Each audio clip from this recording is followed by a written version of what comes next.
Azerbaijan के साथ जंग में तुर्की जाहिर है उतर चुका है। आर्मेनिया से लड़ रहे तुर्की के सैनिक भी सामने आ चुके हैं। अजरबैजान को तुर्की ने हथियार भी दे दिया है।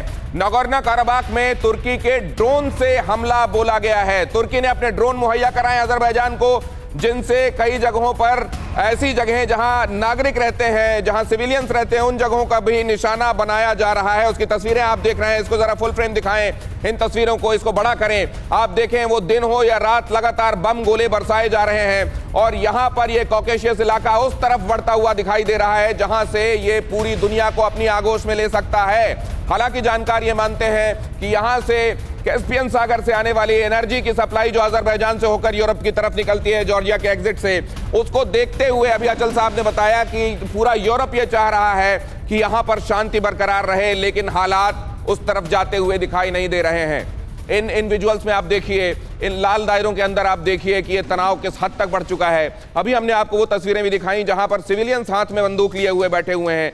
पादरी के हाथ में, माफ कीजिए, बंदूक आपको दिखाई दे रही है। और अगर ये हालात हो गए हैं तो जाहिर है ये इस तरफ इशारा कर रहे हैं कि ये तनाव आसानी से खत्म होने वाला नहीं है। एक ड्रोन है जिसको मार गिराया गया। हमने अभी आपको बताया कि किस तरीके से टर्की ने अपने हथियार मुहैया कराए, जिनमें ड्रोन भी शामिल हैं। उन ड्रोन के जरिए हमला बोला जा रहा है और इस इलाके को, जो विवाद का इलाका है दोनों के बीच में, अजरबैजान अब ये चाह रहा है कि फाइनली और वंस एंड फॉर ऑल इसको अपने अंदर शामिल कर ले।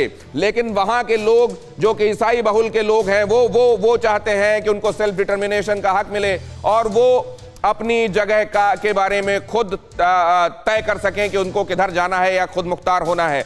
ये देखें आप, ये भयावह हथियार, ये जंग की तस्वीरें, ये यही इशारा कर रही हैं कि उन तमाम जगहों पर जहां बाकी जगहों पर तनाव के हिसाब से स्थितियां संवेदनशील हैं, वो ताइवान और चीन के बीच का तनाव हो, वो लद्दाख में भारत और चीन के बीच में तनाव हो, वो ग्रीस और टर्की के बीच में जो चल रहा है उस लिहाज से तनाव हो, या ईरान या इजराइल के बीच में, ईरान और अमेरिका के बीच में चल रहा है, कहीं पर भी ये स्थितियां जाहिर है एक से दूसरा क्लू लेते हुए कैस्केडिंग इफेक्ट के तौर पर ये बहुत बड़ी शक्ल ले सकता है। और ये तस्वीरें जो अभी आपको एक जगह से आती हुई दिखाई दे रही हैं, मुमकिन है कि पूरे ग्लोब में अलग अलग जगहों से आती हुई, हम प्रार्थना करते हैं कि ऐसा ना हो, लेकिन अब लग रहा है कि एक अनरेस्ट पूरी दुनिया में अंदर चल रहा है और इसमें कहीं से भी कभी भी ये लावा उबल कर सामने आ सकता है।